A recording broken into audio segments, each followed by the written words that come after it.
Buenas tardes, vamos a dar inicio a este evento, a esta conversación. Bienvenidos y bienvenidas a esta conversación. Yo soy Martín Larsson, yo soy profesor de tiempo completo de la Facultad de Antropología de la Universidad de las Américas Puebla. El día de hoy, los anfitriones de este evento son la Universidad de las Américas Puebla, con lo que tengo el gusto de ser el moderador de esta conversación, el marco de las conversaciones del futuro ODS COVID, que se han venido realizando estas 3 semanas. El día de hoy nos vamos a enfocar en el objetivo número 10 sobre la reducción de desigualdades. Muchas gracias, Martín. Bueno, bienvenidos a todos. Soy María José de la Fuente, coordinadora de este proyecto. Bueno, hoy día ya estamos en nuestra cuarta conversación de esta semana, ya nuestra tercera semana de conversaciones de futuro, como bien decía Martín, y hoy día vamos a estar abarcando el ODS 10 de reducción de las desigualdades. Pero antes de partir con la conversación, quería contarles un poquito acerca de este proyecto y desde dónde nace. Bueno, nace desde el Laboratorio de Innovación y Transformación Socioambiental, que busca la generación de cambios sistémicos, impulsando a la vez la co-construcción de un ecosistema de innovación y emprendimiento social, y catalizando iniciativas de innovación para la regeneración. En este contexto, desde el 2016 venimos impulsando una iniciativa que se llama Innovación Social 2030, la cual busca incidir tanto en las personas como en las organizaciones para acelerar su viaje en los ecosistemas de innovación social por medio de la Agenda 2030. Y bajo este alero es que nace el proyecto de conversaciones de futuro, en colaboración con el Consorcio Hemisférico Universitario, el cual reúne 14 universidades de Latinoamérica, el Caribe, Canadá y los Estados Unidos, y el cual busca fomentar la colaboración en investigación, educación e innovación entre estas instituciones, con el fin de desarrollar soluciones innovadoras e impactantes para los desafíos sociales que enfrenta la región y el mundo. Así, además, en colaboración con la Universidad de Miami, la Universidad Austral de Argentina, el Tecnológico de Monterrey, la Universidad de los Andes, Colombia, Universidad de San Francisco de Quito, Universidad de las Américas Puebla y Universidad de Costa Rica, ya hemos podido desarrollar en conjunto 2 semanas ODS, donde primero, en marzo, abarcamos todos los ODS asociados al macrogrupo persona. Luego en mayo estuvimos viendo todos los ODS asociados a planeta, y esta semana nos toca ver todos los ODS asociados a prosperidad, para luego en noviembre terminar con paz y alianzas. Si quisieran revivir cualquiera de estas conversaciones, pueden hacerlo a través de la página del Consorcio Universitario Hemisférico o a través de nuestra página de COLAC-UC. Bueno, no les quito más tiempo y los dejo con estos increíbles panelistas que hoy nos acompañan y que van a estar conversando en torno a lo que es reducción de las desigualdades. Muchas gracias. Muchas gracias. Vamos a empezar entonces con nuestro keynote speaker, que es el doctor Juan Carlos Moreno Brid. El doctor Moreno Brid es profesor titular de la Universidad Nacional Autónoma de México y tiene un doctorado por la Universidad de Cambridge. La pregunta que quisiera hacer, doctor, Martín, es... perdón que te interrumpa, era la pregunta Juan Antonio. O sea, las okay, palabras de Juan Antonio. Disculpa. Ok, perdón. Sí, cierto. Vamos a tener unas palabras aquí de bienvenida de nuestro decano de la Escuela de Ciencias Sociales, el doctor Juan Antonio Leclerc. Bienvenido, una disculpa. Y muchas gracias, María José, muchas gracias, Martín. No te preocupes, es la emoción ya de querer empezar estos diálogos. Muy buenas tardes, me es muy grato acompañarlos en esta sesión dedicada especialmente a discutir el alcance y relevancia del objetivo 10 de los Objetivos para el Desarrollo Sostenible, reducción de las desigualdades. Este panel forma parte de la tercera semana de conversaciones del futuro ODS COVID, y en esta ocasión me corresponde dar la bienvenida a nombre de la Universidad de las Américas Puebla, como universidad anfitriona de este diálogo, como lo fuimos también en la discusión de los objetivos 5 y 13 en marzo y junio pasados. Agradezco especialmente a las instituciones involucradas en estas conversaciones por el trabajo colaborativo que hemos venido realizando, enfocado a analizar los diferentes objetivos con especialistas y expertos de nuestra región. En esta ocasión particularmente tengo el gran gusto de saludar y dar la bienvenida a los distinguidos miembros del panel que hoy nos acompañan. El doctor Juan Carlos Moreno Brid, el doctor Diego Castañeda Garza, el licenciado Leandro Simeoni y la doctora Laura Elena Romero, cuya trayectoria de todos ellos, tanto académica y experiencia profesional, nos permitirán sin duda tener una conversación muy fructífera para todos.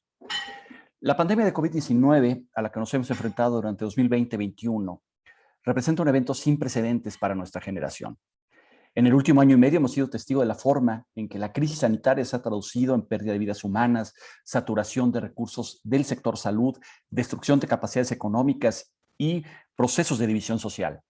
Pero entender las consecuencias de la pandemia implica reconocer que las desigualdades socioeconómicas al interior y entre los países funcionan tanto como una causa como un efecto del sufrimiento provocado por esta pandemia. La desigualdad preexistente significa que las personas no tienen la misma oportunidad de enfrentar la pandemia, proteger su salud o garantizar acceso a educación de calidad bajo la modalidad en línea que se nos ha impuesto. Pero a su vez, los periodos de confinamiento y la reducción de actividades económicas han agudizado aún más la brecha de desigualdades al interior de cada país y entre países. Para la Universidad de las Américas Puebla es muy importante contribuir al crecimiento económico, al desarrollo social, la inclusión, el respeto al medio ambiente y la igualdad de oportunidades, fortaleciendo nuestra vocación para crear lazos duraderos que nos permitan colaborar no solo en nuestro entorno nacional inmediato, sino también en nuestra región. Estoy convencido que esta conversación nos va a permitir poner en perspectiva el alcance de las 10 metas que componen el objetivo número 10 y los retos de política pública y de cooperación regional que implica cumplirlos efectivamente, el evaluarlos, el darle seguimiento y así comprender dónde estamos y cómo debemos caminar juntos como universidades, sociedad y gobierno para construir sociedades más democráticas, justas, incluyentes y sostenibles.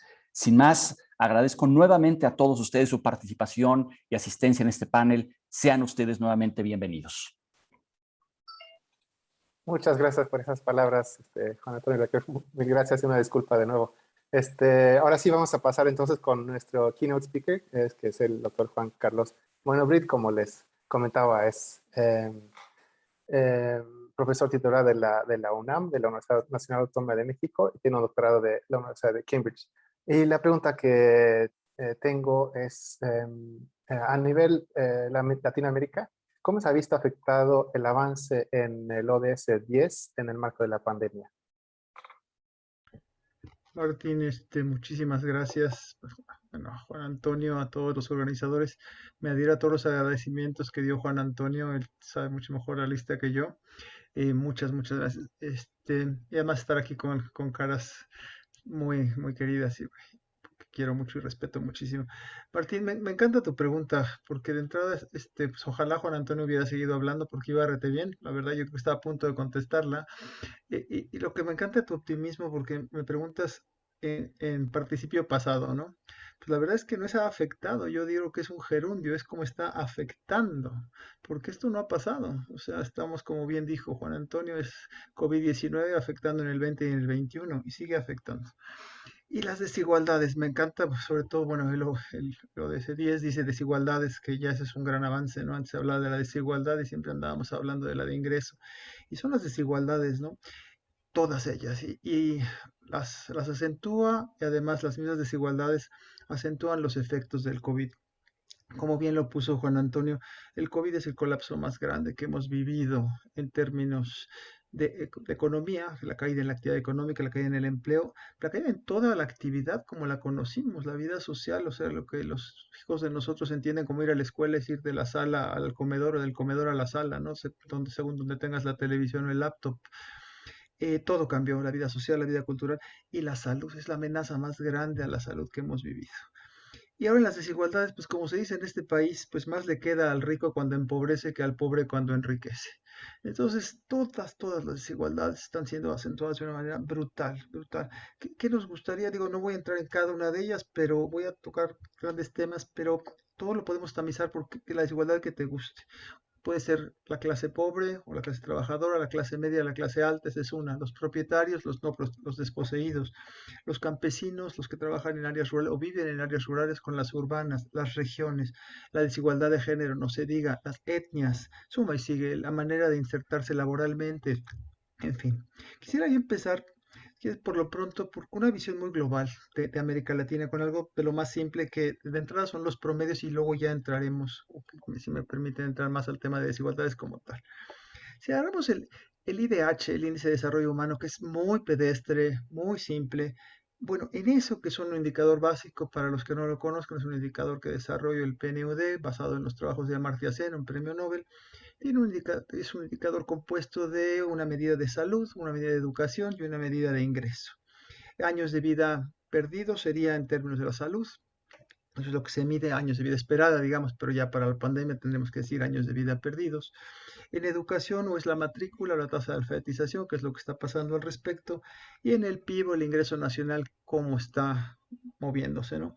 Bueno, si vemos cada uno de esos indicadores a nivel de América Latina, tenemos rezagos en este 2020, aunque todavía tenemos cifras preliminares, etcétera, y no, cada país es un poco distinto, pero de todos modos el panorama es muy negativo.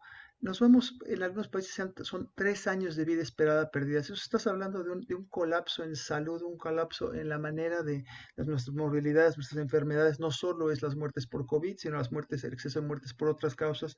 Entonces, eso nos trae en algunos de los países 26 años atrás, décadas atrás en ese indicador. Igualmente en la matrícula, si se pierde un año de matrícula, tenemos también décadas, no sé si una década, en algunos países puede ser una década, pero por lo menos son 8 años igualmente.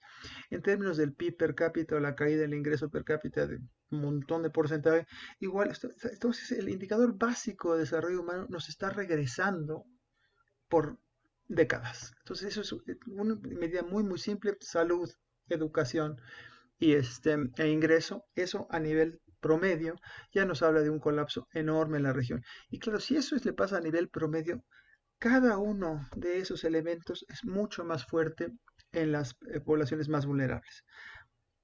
Si pensamos que 115 millones de latinoamericanos vieron sus condiciones de vida empeoradas el año pasado, la cantidad de pobres aumentó en 4.5%, que es más o menos lo mismo en lo que se redujo la clase media, y la clase alta está más o menos, digo, algunos efectos debe tener, pero en términos de desigualdades siguen muy muy bien relativo a cómo estaba. ¿Qué tenemos? Bueno, vayámonos a la pura salud.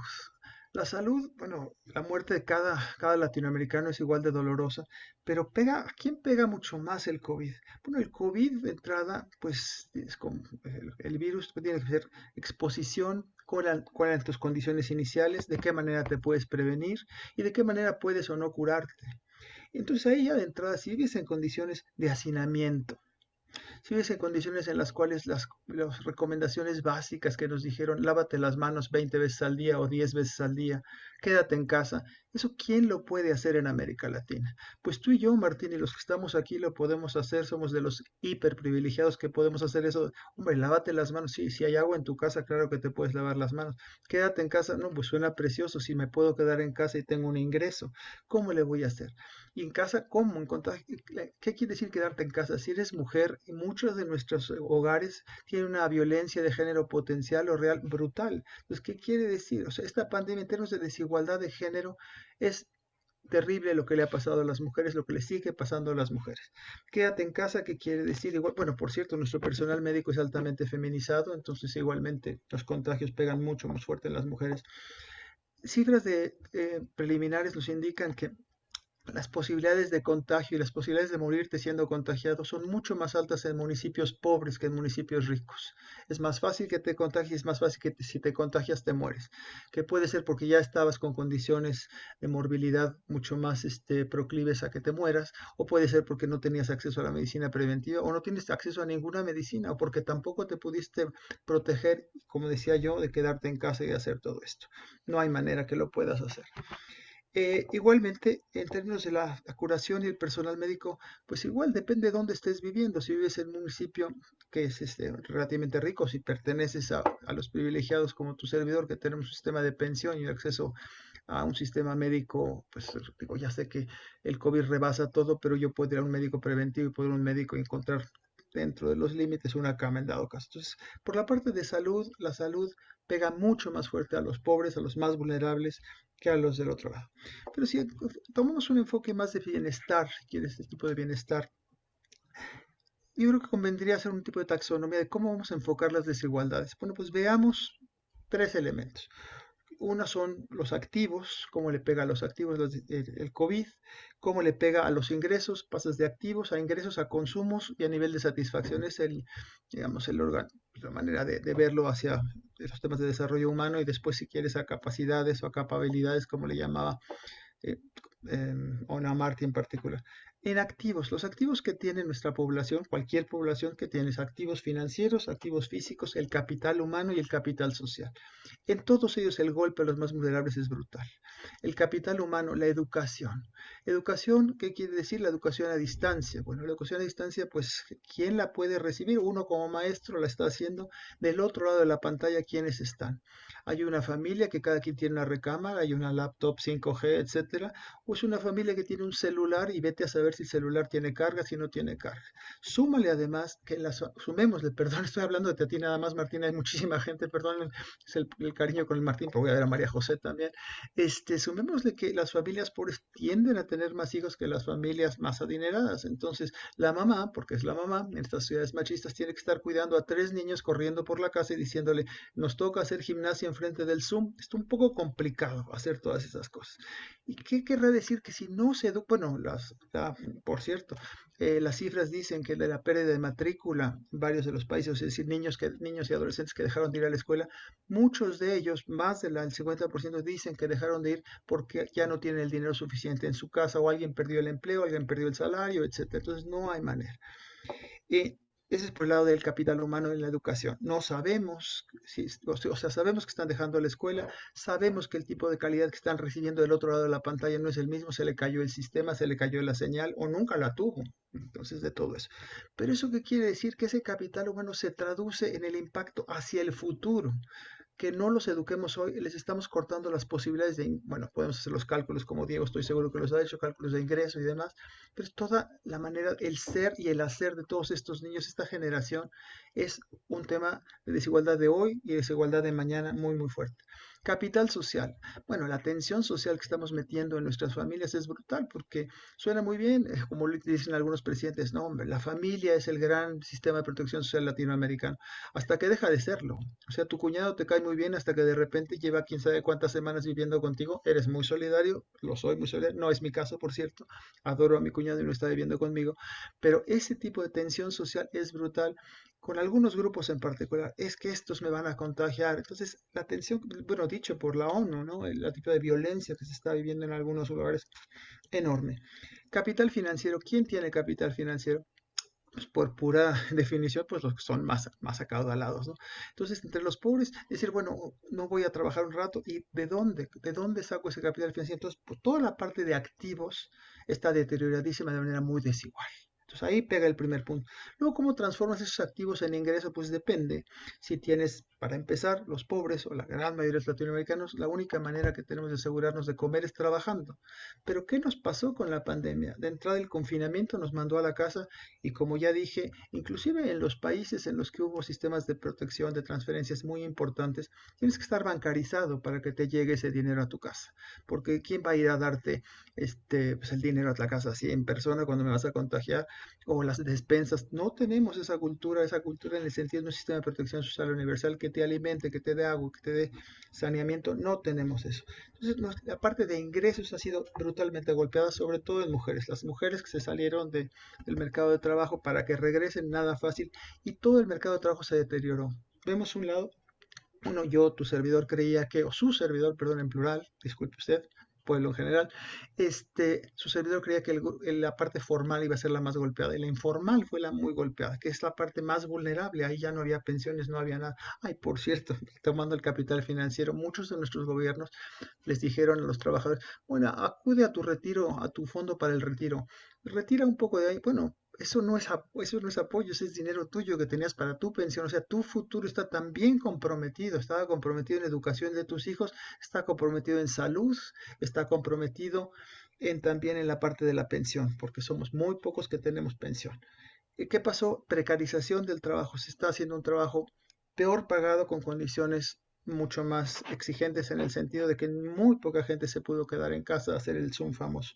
Y la recuperación que se está dando en la economía mundial no garantiza que va a ser intensiva en trabajos decentes. Para nada. Hay una gran incertidumbre si la automatización llegó para quedarse en ese sentido. ¿Qué vemos también en términos de las empresas? Porque me fui al lado solamente de los trabajadores. En términos de las empresas, pues muchas de las que se cerraron, porque hay muchas más de ellas, pues son las MIPYMES, las pequeñas y medianas empresas. Muchas de esas son negocios familiares que no van a poder abrir. Algunas de las grandes empresas, claro que también desaparecieron, tronaron, pero insisto, el impacto no tiene nada que ver en ese sentido. Ahora si nos vamos a los consumos, desafortunadamente toda esta pandemia viene asociada ahora a un incremento en el precio de los alimentos. Entonces tienes gente que pierde, es mucho más las familias pobres que pierden al menos uno de los familiares en términos de que ya no gane, ya no esté ni siquiera empleado, pero ahora con menos salario, la misma cantidad de gente comiendo y los alimentos son más caros. Entonces, otro golpazo también a la manera de, bueno, la manera de ser, de vivir. ¿Y eso qué querrá decir? Es que nuestro presente está siendo mucho más desigual, nuestro futuro está siendo peor. ¿Y eso a qué nos lleva? Pues a que nos lleva a que nuestros latinoamericanos en general son menos saludables, menos bien nutridos, con menores capacidades de leer y escribir, las posibilidades de obtener un empleo, todo peor. Todo lo que se llama los funcionamientos hacia el desarrollo está siendo severamente golpeado de manera muy desigual. No quiero decir que estén hiperfavorecidos los de arriba, todos están siendo golpeados, hay unas excepciones, como dice Shakespeare, se necesita una tormenta muy, muy mala para que no haya un vientecito que a alguien le caiga bien. Seguro a algunas gentes les cayó muy bien toda esta historia. Llegar a oxígeno, los que venden tanques de oxígeno seguro les va muy bien. Pero a lo que voy es que las desigualdades están siendo exacerbadas, que ya de por sí América Latina es la región más desigual del mundo, y con el COVID y con las respuestas tan insuficientes al COVID que estamos dando, pues lo que tenemos es que para nuestros latinoamericanos la posibilidad de tener integridad física, eficiencia biológica, como diría la ONU, máxima está perdiéndose. Esa visión de futuro, los jóvenes ven ahora un futuro mucho más gris de lo que vieron sus papás. El poder integrarte digna y productivamente a la comunidad en la que vives empieza a ser más quimera que objetivo. Entonces, en ese sentido, ojalá esta reflexión sirva para encontrar soluciones al respecto. María José está tratando de poner cara de que ya estoy a punto de rebasar el tiempo desigual que estoy usando, entonces voy a remitirme a las reglas de esta historia, ver su bellísima sonrisa, María José, y todo su respeto a mi persona, y ya entendí, María José. En síntesis, la desigualdad del COVID en una zona tan desigual está exacerbando esas desigualdades y rompiendo no solo el presente, sino el futuro de la gran mayoría de latinoamericanos, y con el agravante de que esto es como en el Titanic. No puedes decir que si se hunde una parte, pues ya qué bueno se hundió esa parte, y no, esto es más como aquel poema famoso de por quién doblan las campanas, ¿no? Cuando oigas las campanas del que se está muriendo, el que está perdiendo el empleo, todo eso, estas campanas están tocando por nosotros, por los que estamos viendo y hablando en este seminario y por todos los latinoamericanos. Si el COVID nos dijo algo, es que la salud del más rico depende de la del más pobre. Entonces, en ese sentido, tenemos que estar todos unidos y ojalá haya esa reflexión y se traduzca en políticas públicas que eviten que esto se repita en la escala en la que se está repitiendo y tengamos un futuro que sí se le pueda llamar futuro. María José, muchas gracias por tu paciencia. Bueno, muchísimas gracias por participación, Juan Carlos. Muy interesante. Nos planteas varios retos, no solamente en este momento, sino hacia el futuro, ¿no? Bueno, pues vamos a pasar al panel que tenemos el día de hoy, donde participan el doctor Diego Castañeda Garza, el licenciado Leandro Simeoni y la doctora Laura Romero. El doctor Castañeda Garza es candidato a doctor en Historia y Economía por la Universidad de Uppsala, en Suecia, de donde yo soy también, y director de Trust de Economía, Finanzas y Desarrollo Internacional de Agenda for International Development. El doctor Castañeda es también profesor de Economía y Desarrollo Sostenible en el Tecnológico de Monterrey. Tenemos también al licenciado Leandro Simeoni, que es fundador y titular de Nómines.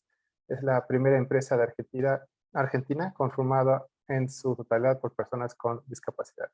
Y tenemos a la doctora Laura Romero, quien es directora académica del Departamento de Antropología de la Universidad de las Américas, Puebla. La doctora Romero, bueno, es doctora en Antropología por la Universidad Nacional Autónoma de México, es miembro del Sistema Nacional de Iniciadores y coordinadora académica del Programa de Liderazgo para Jóvenes Indígenas. Bueno.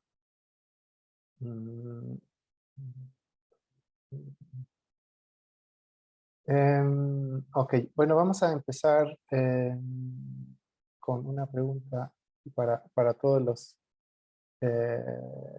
panelistas. Quisiera preguntarles a cada uno desde el área del cual vienen, ¿cuáles son las dimensiones, aspectos que más les preocupan respecto del Objetivo de Desarrollo Sustentable 10 en América Latina? Vamos a empezar por Leandro Simeone, por favor. Bueno, gracias Martín. Hola a todos, todas gracias por esta invitación. Nosotros, bueno, yo me especializo o estoy dedicado desde hace más de 10 años a la inclusión laboral de personas con discapacidad a través del desarrollo de nuestra empresa, de Nómines. Pero yo creo que en el área donde yo me desempeño, que es el tema de discapacidad y las desigualdades son muy grandes, la parte laboral por un lado y educativa por el otro es donde vemos los indicadores más complejos. Yo tengo mucha información de lo que es mi país, de Argentina, pero también he compartido información con colegas y amigos de Uruguay, de Bolivia. En La Paz he estado trabajando por este tema. Y encontramos que los números, los indicadores de estas situaciones no son diferentes o sustancialmente diferentes de los países que te mencioné, y estimo que de América Latina en general. Para que te des una idea, en Argentina el 75% de las personas con discapacidad no tiene trabajo. Y de ese 75%, de ese grupo de personas, el 80% no trabajó nunca. Nunca tuvo una oportunidad laboral. También para poner una dimensión, porque decimos, bueno, el 75% ¿de qué? ¿De cuántas personas? Estamos hablando de 5 millones de personas en Argentina tienen alguna discapacidad. En mi ciudad, en Rosario, en edad económicamente activa, estamos hablando de más o menos 60.000 personas. Es una ciudad de 1 millón de habitantes. Digo, en esas 60.000 personas hay aproximadamente 45.000 o 50.000 que no tienen trabajo.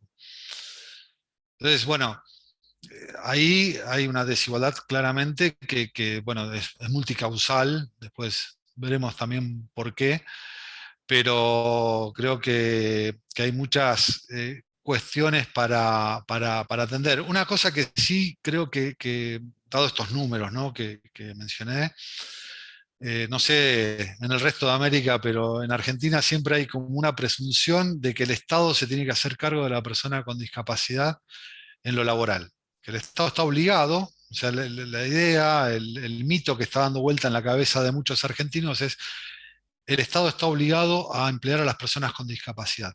Existe una ley de cupo en Argentina que es que el 4% de las personas que trabajan en el ámbito del Estado tienen que ser personas con discapacidad. Nota al margen, nunca entendí por qué el 4 si el 10% de la población tiene alguna discapacidad, pero no importa, eso lo dejo como un comentario. Yo, en lo particular, en lo personal, no estoy muy a favor de las leyes de cupos de nada, las considero bastante discriminatorias, pero no importa, esa es otra discusión que podremos dar y veremos por qué sí, por qué no. Pero existe esa ley de cupo del 4%. Yo les decía que en Rosario hay 50.000 personas con discapacidad sin trabajo. La municipalidad de nuestra ciudad tiene 10.000 empleados. O sea, el 4% son 400 empleados. Supongamos que la municipalidad decidiera tener el 100% de los empleados, como tiene mi empresa, con discapacidad. Tendría que tomar de esas 50.000 personas a 10.000 y las otras 40.000 seguirían sin trabajo. Bajaríamos del 75% que tenemos en nuestra ciudad de desempleo de personas con discapacidad al 64%. ¿Sí? No resolveríamos el problema. Y lo mismo pasa en la provincia donde yo vivo, con el Estado provincial. Tiene 100.000 empleados en toda la provincia y hay 250.000 personas con discapacidad sin trabajo. Entonces, una de las primeras cosas que yo siempre trato de contar en esto, ¿por qué cuento esto? Es por decir, bueno, a ver, el Estado tiene una cantidad de roles y de responsabilidades y de cosas que cumplir, pero el trabajo de las personas con discapacidad, si no lo intervenimos, si no trabajamos en esta desigualdad desde el sector privado, desde las empresas en particular, es un problema que no va a tener una solución ni de corto ni de mediano plazo. Por eso, bueno, mi rol como empresa era mostrarle a otras empresas que se podía, que una empresa puede ser rentable, como es la nuestra, teniendo el 100% de las personas con discapacidad. O sea, el personal tiene 2 personas con discapacidad. Digo, no es una beca, no les estamos regalando nada, es una empresa que paga impuestos, que paga servicios, que paga cargas sociales, que paga sueldos y que obtiene una rentabilidad. y todas las personas que la componen tienen alguna discapacidad. Entonces, vos en tu empresa podés contratar personas con discapacidad que no les vas a estar regalando nada, sino que vas a estar recibiendo una prestación laboral acorde a lo que vos necesites. Entonces, ¿por qué vemos eso, no? El Estado no alcanza, y por otro lado, hay sí, desde el lado del Estado y de la comunidad en general, alguna desigualdad desde el acceso a la educación. Y eso es bastante grave, es muy grave. En general y en el tema de discapacidad en particular, hay una desigualdad muy grande. Yo siempre, y con esto dejo el espacio, le pregunto a la gente cuántos profesionales con discapacidad conocen, cuántos contadores, arquitectos, ingenieros. Y después de esa pregunta, le digo, ¿y en qué universidad se recibieron? ¿En una universidad pública o en una universidad privada? Y bueno, ahí vamos a encontrar una respuesta, por lo menos en mi país, bastante desigual. Ok, muchísimas gracias. Muy interesante la iniciativa. Muchas gracias. Vamos a pasar entonces con la doctora Laura Romero. Bueno, buenas tardes a todos y todas. Yo vengo representando a nuestra iniciativa, que es el Programa de Liderazgo para Jóvenes Indígenas, que es un programa que, forma parte de la estrategia de la Universidad de las Américas Puebla. Llevamos 10 años como programa, 11, nomás que el COVID pues también nos quitó el año pasado, pero llevamos 10 generaciones. Somos un programa que genera empoderamiento a través de la educación en jóvenes indígenas de toda América. Hemos tenido 9 países representados, 55 lenguas indígenas, y tenemos al día de hoy 300 jóvenes egresados de nuestro programa. Durante un mes se encuentran en nuestro campus y conversamos con ellos de una manera muy horizontal para que puedan generar a partir de sus realidades proyectos y propuestas de política pública. Entonces, a través de esa experiencia con 300 jóvenes de toda América, Bolivia, Canadá, Ecuador, El Salvador, Estados Unidos, Guatemala, Panamá, Perú y México, hemos identificado que pues uno de los problemas que más nos importa del objetivo 10 es la desigualdad de ingresos. América Latina es la región del mundo que más población indígena tiene, casi el 9%, pero también es la región del mundo con más pobreza indígena y con más pobreza indígena extrema. A nivel mundial es el 19% más o menos. En América Latina el 30% de la población indígena se encuentra en situación de pobreza extrema. Y eso tiene que ver en buena parte, ¿no? O una gran parte de este tipo de pobreza está relacionada al ingreso, y muchas de las mujeres indígenas, su única opción es la economía informal. 85% más o menos de las mujeres indígenas en América están trabajando en la economía informal, y justamente como decía Juan Carlos, pues eso genera otro tipo de carencias, ¿no? Estar en la economía informal ocasiona que no tengas seguridad social, por ejemplo. Entonces, otra de las brechas es la educación, y entonces lo que a nosotros nos importa mucho es justamente hacer de la educación una estrategia para cerrar la brecha de ingreso. 32% de la población en América Latina de adultos indígenas no tienen ningún nivel de estudios. Eso es 3 veces mayor casi que lo que sucede en población no indígena. O sea, 13% de la población indígena en América no tiene educación, ningún tipo de escolarización, y 32% de la población indígena. Entonces, nuestro programa lo que busca, por nuestra misión educativa, somos una universidad, es darles a los y las jóvenes que participan una serie no solo de conocimientos, sino también de alianzas entre ellos y ellas y entre la comunidad estudiantil de la UTLAP.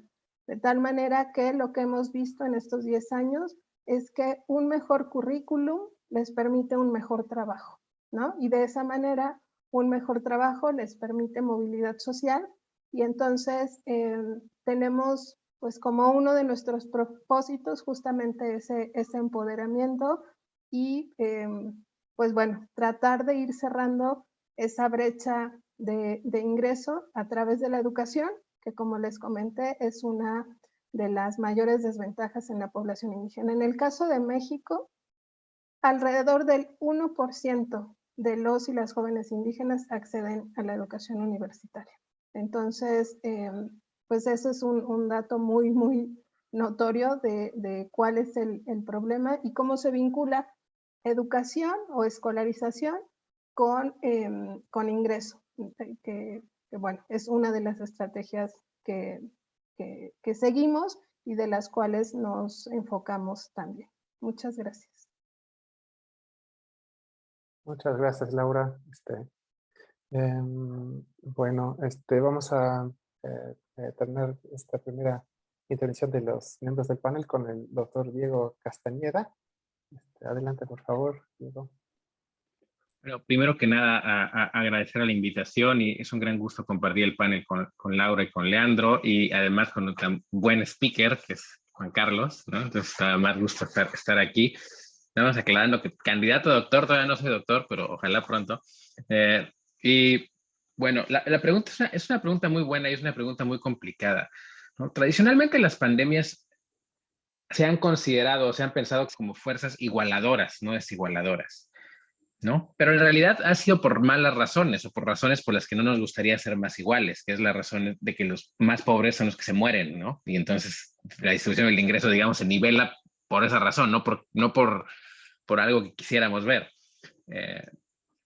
Pero, ¿qué me preocupa de largo plazo, no? De largo plazo creo que lo más preocupante son muchos aspectos que nuestras sociedades, digamos, esto lo digo con más conocimiento del caso de México, pero viendo los países de América Latina no es muy distinto. Lo mucho que se ignora las consecuencias a futuro que pueden tener este tipo de eventos, ¿no? Y Juan Carlos nos hablaba mucho de ello, ¿no? De cómo, digamos, todas estas desigualdades estructurales que tenemos en nuestra región se ven amplificadas por la pandemia, ¿no? Es como la pandemia genera una especie de efecto multiplicador en todas esas desigualdades. Y a largo plazo, lo que sí conocemos, tanto de evidencia de otro tipo de epidemias, ¿no? A lo largo de la historia y en tiempos no tan lejanos, es que justo son efectos que no vemos necesariamente el día de mañana, pero sí son efectos que empezamos a detectar a lo mejor en 5 años, en 10 años, en 15 años, en 20 años, una generación. Y pasan por cosas que no les prestamos atención justo porque no las vemos hoy. Como no veo inmediatamente el daño que está sufriendo ciertas estructuras de la economía o ciertos grupos en la economía, en la sociedad, parece que no intervengo, no hago algo al respecto o completamente asumo como si no existiera y nos damos cuenta en años en el futuro que de pronto ahí pasó algo, ¿no? Y es muy claro, por ejemplo, en los temas de salud y productividad, por ejemplo, ¿no? Evidencia de otras enfermedades muestran que, por ejemplo, jóvenes que se enferman, niños que se enferman, pues digamos, a lo largo de su vida, de su ciclo de vida, ¿no? Y de su vida laboral, tienden a tener niveles de ingreso inferiores, tienden a tener menores niveles educativos en general, acumulan menos capital humano, tienden a tener más visitas al médico a lo largo de su vida, más costosas, ¿no? Eso además suele implicar a largo plazo mayores costos fiscales a los estados, porque tienen que hacerse cargo, digamos, de esos gastos de salud de la población, y en estados fiscalmente débiles como es de la región, pues es un tema de largo plazo que debería estar ahí, que pues no vemos, está escuchando mucho. Pero todos esos efectos lo que terminan haciendo es un poco generando más desigualdad de oportunidades en el mediano plazo, que después se vuelve más desigualdad de resultados en el largo plazo, ¿no? Y entonces nos metemos en este ciclo donde una desigualdad alimenta a la otra y no paramos. Y eso es lo que estamos viendo. Es muy evidente en el tema de salud, es muy evidente en el tema educativo. Y es especialmente preocupante para los jóvenes, para los niños, pero también lo vemos en los adultos, digamos, cuando vemos en los datos quiénes son las personas que más han sido afectadas en la pandemia.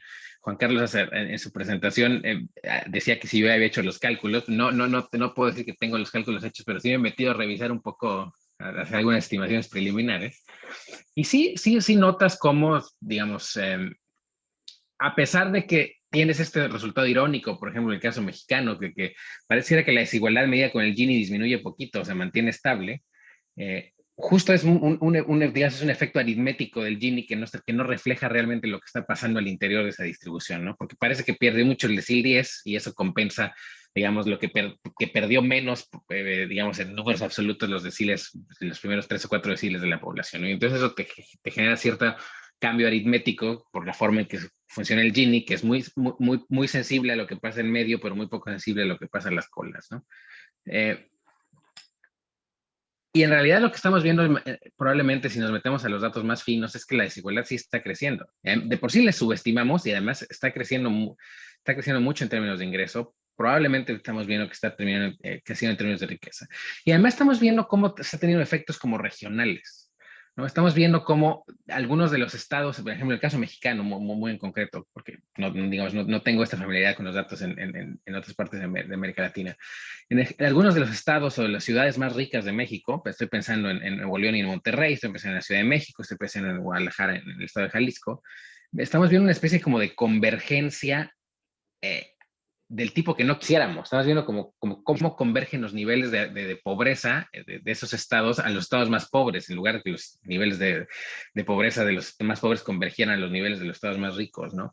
Y eso claramente es un efecto de la pandemia y que obedece a ciertos problemas de corto plazo de que se intervino de forma correcta o insuficiente en atender esos problemas, pero que a la larga, si no intervenimos de una forma muy puntual, pues vamos a ver que se van a empezar a acentuar y vamos a ver que se van a empezar a ser más difíciles de revertirlo, digamos, se van a congelar ahí y pues eso a lo largo del tiempo nos va a dar sociedades más desiguales, ¿no? Y aquí terminaría mi participación en esta pregunta. Muchas gracias. Muy interesante el tema también de los instrumentos de medición, ¿no? Y cómo, qué es lo que nos puede decir y qué no. Y en ese sentido también quisiera regresar con Juan Carlos. A ver si me escucha. Sí, quisiera regresar con Juan Carlos preguntando sobre lo que abarca hoy en día el ODS número 10. ¿Hay algo que nos está faltando sumar a las metas de este objetivo de desarrollo sustentable? Queridísimo Martín, no me acuerdo si eres mexicano o no, pero te voy a hacer Claro. mexicano ya. Como a Diego es doctor por mérito, la verdad. Y si es candidato y hay que votar por él, yo voto porque ya sea doctor y le den su papelito y engalane a la universidad en la cual él está. Entiendo que está en Suecia, por cierto, que le ganó a España ahorita. Dicho todo esto, nosotros tenemos como meta llegar al último partido del mundial cada mundial. O sea, la meta ahí está. El problema es cómo llegamos a la maldita meta. Entonces, el 10, perdón, lo de maldita. El objetivo 10 por metas, pero no es que le falten, le sobran. O sea, hay una cantidad de cosas. Yo creo que es cuestión de priorizar. Es como, no sé, cuando llevas mucho tiempo en algún lugar en privación y te meten a un hipercore o un supermercado, dices, madre, ¿qué es todo esto? No, ahora helado, ¿cuál helado quiero? Y al final en la caja te dicen que si quieres bolsa de plástico o de papel. Digo, son demasiadas decisiones. Entonces, la cantidad de metas que tiene el ODS, yo creo que son demasiadas. Creo que es al contrario, no es que le falten, sino que les sobra. Hay que priorizar. La palabra género ni siquiera está, dice por ahí de repente la desigualdad por sexo. Entonces digo, ya si vamos a atender alguna, yo diría que la desigualdad de género es central. Digo, claro que hay muchas otras, ¿no? Obviamente las que tocó mi querida Laura y las que tocó Leandro, o sea, son muchísimas, pero sí, nada más en términos de, bueno, ¿qué desigualdad afecta a más gente? Pues la de género, mitad de las mujeres, y afecta a los hombres también, porque no solo es a las mujeres, nos afecta a todos. Hay cálculos del Fondo Monetario que el factor, comillas, más importante que ha movido la economía mundial es la incorporación de las mujeres al mercado de trabajo. Entonces, yo creo que es cuestión de priorizar. Entonces, creo que en ese sentido les sobran metas y hay que priorizar. Y dos, hay una que no está, en ese sentido ya me acabo de contradecir, es que la desigualdad intergeneracional en términos de la parte ambiental, la sustentabilidad no está ahí. Entonces se habla de muchas cosas, pero siempre pensando en que el tiempo es hoy y no como dijo muy bien Diego. Como no lo vemos, pues ya que le estés dejando un futuro por lo menos igual a tus hijos o y todavía mejor, eso no está ahí. Entonces la desigualdad intergeneracional no está tocada. Son demasiadas metas y hay unas que uno tendría que priorizar y en particular la de género yo me iría por ahí. y ya en esas es que no tiene un instructivo. Entonces, políticas fiscales sostenibles, ¿quién va a estar en contra de las políticas fiscales que sean mejores? No, pues sí, todos queremos políticas fiscales, ¿qué son? ¿Quién sabe? ¿No? Entonces, yo creo que habría que más bien compactarlo, decir cuáles son las desigualdades prioritarias, si no son demasiadas y da igual, y ponerla de género en primer lugar, esa la pondría yo por ahí, y entonces y después algún tipo de manual de, bueno, ¿cómo le hacemos, no? Una que no está mencionada en la de género, por cierto, los tiempos, el tiempo que dedicamos en el hogar o en el hogar a lo que sea, pues ya cuando tienes y eres muy progre, tú dices que tú le ayudas a tu pareja siendo hombre, ¿no? Ya cuando tú le ayudas, quiere decir que el 50 y pico por ciento lo hace ella, ¿no? Entonces, creo que necesitaría una vuelta de la tuerca, Martín, para hacerla más relevante y no tan, son demasiadas cosas ahí. Gracias. No, pues muchas gracias. Quisiera regresar a Diego de una vez y preguntar sobre las cifras que tienes. Quisiera saber si se ha visto un aumento bueno, con esto de la pandemia, ¿no? Que ha estado muy fuerte en América Latina, en el Caribe. ¿Se ha visto un aumento en esta cifra teniendo en cuenta las consecuencias del COVID-19? ¿Y qué tipo de desigualdades se han propagado? Sí, bueno, la pregunta es un poco difícil porque aquí voy a sonar muy economista, pero un poco depende de cómo lo midamos, ¿no? Digamos, justo aludí un poco en mi primera participación, si tenemos un indicador como el Gini, puede ser que de hecho estuvimos viendo que se esté disminuyendo la desigualdad, pero tendríamos que ser cuidadosos en cómo, digamos, nos adentramos a esas mediciones y las conocemos a fondo, para darnos cuenta que a lo mejor ese número es un poco, no está reflejando la realidad, ¿no? Y por razones que, pues, digo, fallas, que todas las mediciones, todos los indicadores tienen fallas, ¿no? Y por eso es muy importante usar más bien muchos indicadores distintos para complementar y tener una visión como más panorámica de lo que está pasando, ¿no? Claramente, si vemos más bien en términos de empleo, en calidad del empleo, por ejemplo, no nada más cuántos empleos se perdieron, sino de los que se perdieron y se recuperaron, cómo se recuperaron con salarios menores, ¿no? En promedios menores, etcétera. Pues claramente ahí nos está dando una señal de que vamos a ver un cierto empeoramiento en la distribución del ingreso, que si no lo estamos viendo hoy en el Gini, probablemente lo vamos a ver en la siguiente medición o en la que sigue, porque entonces ya digamos, el efecto de los que cayeron más se va a ver, va a haber salido de la medición, pero el otro efecto es más duradero, ¿no? El efecto de salarios bajos, de pérdidas de empleo, ese es como pegajoso, ¿no?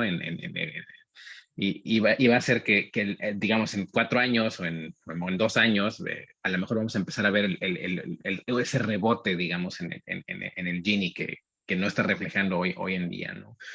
Pero probablemente si lo vemos en el caso de México, pues los temas de salud, por ejemplo, ¿no? El acceso a salud, etcétera, pues está hablando ahí de una desigualdad brutal, ¿no? De todavía menos personas tuvo el acceso a servicios de salud durante la pandemia, ¿no? Eso no lo vas a ver en un indicador de desigualdad de ingresos, ¿no? Pero es desigualdad y está ahí, ¿no? El efecto que han tenido las mujeres, en cómo han perdido, cómo salieron del mercado laboral en más número, porque tienen que ser trabajos de cuidados, porque además los sectores donde la pandemia golpeó más eran sectores más feminizados en su composición laboral, porque eran sectores, digamos, donde muchas mujeres trabajan en el sector servicios, particularmente en el sector de hospitalidad, ¿no? Que son hoteles, restaurantes, etcétera.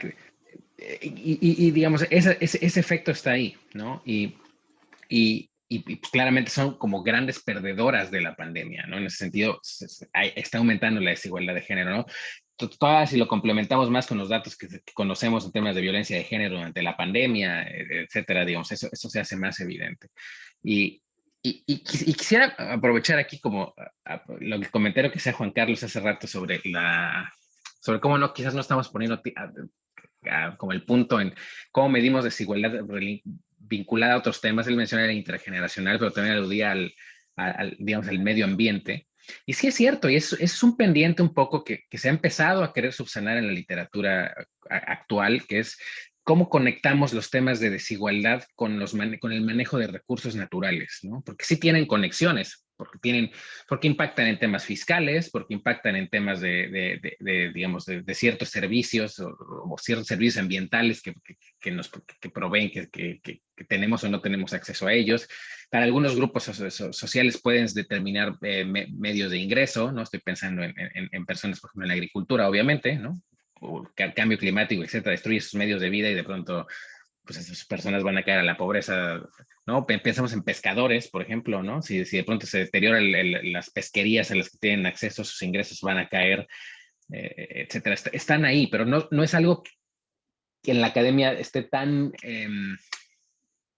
difundido como pensamos con el ingreso o la riqueza, porque, digamos, se está apenas llegando a esos niveles de profundización, y mucho menos en la discusión pública, porque no es algo que estemos pensando. Y creo que es algo que sí tendríamos que arreglar, tendríamos que buscar la forma de poner esa conexión ahí, ¿no? Y ahí creo que los ODS podrían ser muy útiles, porque además del 12-10, que es desigualdad, pues tenemos ODS justo vinculados a temas de energía, vinculados a temas de medio ambiente, y es posible que lo que mencionaba Juan Carlos, de que quizás de todas las metas que tenemos y de todos los indicadores que tenemos, que muchos a lo mejor sobran, pero uno que no sobra, que debería tener, es uno que puente esos distintos ODS.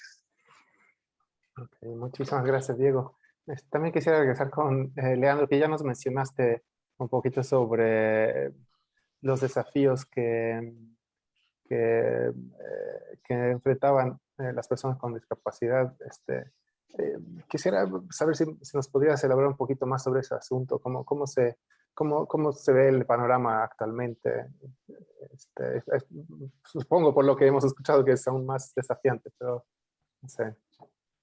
Bueno, te digo, nosotros siempre tenemos como tres factores que encontramos principales en la barrera de entrada de las personas con discapacidad al trabajo, ¿no? Estamos hablando del trabajo.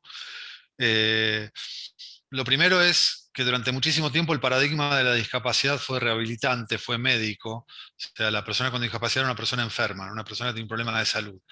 Y ese paradigma se cambió hace relativamente poco, ¿sí? Y todavía no toda la gente está enterada de esto. Cuando te digo relativamente poco, estoy hablando de 20 años. Entonces, siempre ponemos a la persona con discapacidad como una persona enferma. Entonces, en una empresa, si vos pensás que una persona está enferma, lo primero que vas a suponer es que va a faltar más, que va a tener mayor nivel de ausentismo porque una persona enferma se ausenta. Y no ponemos la discapacidad como una condición de esa persona. Una persona que es usuaria de silla de ruedas no está enferma por usar una silla de ruedas. Va a faltar cuando se engripe, de las gripes comunes, de las de antes, ¿no? Que no pasaba nada. Nos engripábamos, guardábamos 7 días de camas y volvíamos a trabajar. O si un fin de semana comió algo de más o tomó algo de más y bueno, y el lunes no puede ir a trabajar porque se siente mal. Va a faltar por eso, no por estar en una silla de ruedas, o una persona ciega no va a faltar por ser ciega, sino por lo mismo, ¿no? Por alguna enfermedad común y corriente. Pero bueno, tenemos primero ese primer mito. El segundo mito es que las formas de contratación de las personas con discapacidad no permiten luego desvincular a esa persona de la organización. Se considera que va a haber una cuestión de discriminación si estoy desvinculando a un empleado. Yo puedo despedir a cualquier empleado, pero no uno con discapacidad, porque me va a venir un juicio laboral por discriminación.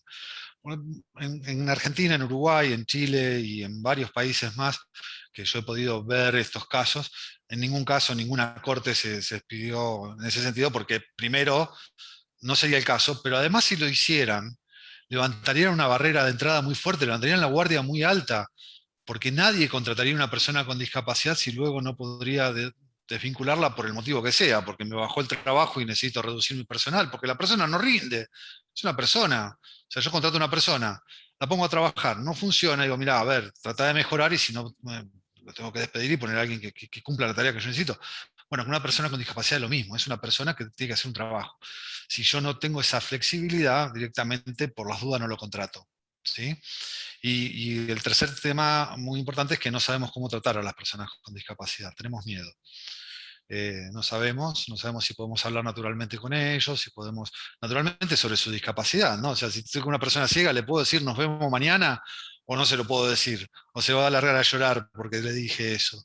O si estoy con una persona que está en silla de ruedas, ¿le puedo decir vamos caminando hasta la esquina a buscar tal cosa? O no se lo puedo decir.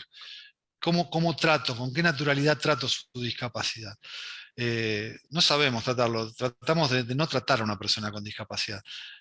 Si uno ve en una ciudad, en una esquina, una persona ciega que quiere cruzar la calle, todo el resto de los transeúntes van a ir bajando la marcha van a caminar más despacio tratando del que está delante de uno sea el que le cruce la calle, ¿no? Uno va a tratar de no llegar a ser el que le tiene que cruzar la calle. Entonces, tratamos de evitar la situación. En ese contexto, la pandemia generó todo eso, obviamente, como todo lo que se mencionó hasta ahora, lo aceleró, lo generó, lo magnificó.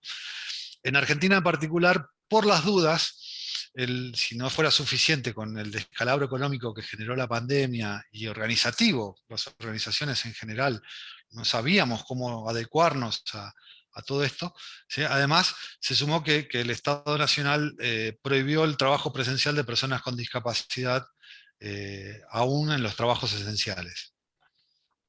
Ahora, mira, o sea, estaban los esenciales que podían ir a trabajar y demás, bueno, no, si una persona con discapacidad no podés ir. Y por las dudas, además, en los planes de incentivos que hay, directamente se suspendieron. ¿Sí? O sea, dijeron, no podemos porque son presenciales. Eran planes para que las personas fueran presenciales. Entonces, como no iban a ser presenciales y solamente podían ser virtuales, directamente se suspendieron. Y bueno, todo ese contexto y sumado a lo que mencionamos antes, que es el tema educativo, imagínate que la estrella, la vedette de la pandemia fue el teletrabajo.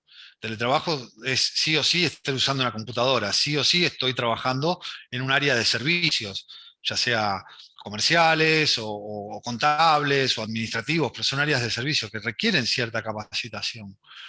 Entonces, la formación ya era una barrera antes y en pandemia y en cuarentenas estrictas y demás fue aún peor, ¿no?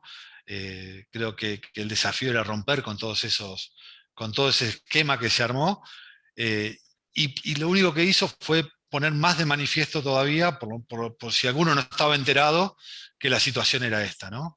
La situación laboral era compleja y que la situación educativa es muy compleja. Y si lo llevamos a los sectores más bajos en ingresos y sociales de nuestra ciudad, de nuestro país, bueno, la situación es peor, ¿no? Escuelas que no tienen infraestructura, escuelas que no tienen los docentes adecuados para integrar a personas con discapacidad. Un chico que nace en esa situación realmente no está en condiciones de competir. No está en condiciones de competir. Muchísimas gracias, Leandro. También quisiera regresar obviamente a Laura sobre lo que nos estás comentando, ¿no? Como, bueno, América Latina y el Caribe son zonas con alta presencia de indígenas y como nos comentaste, muchos y muchas viven en una posición de desigualdad y pobreza. Si pensamos en esto como desde una perspectiva más histórica, ¿dónde nace esa desigualdad y cómo se refleja en la vida cotidiana de las personas?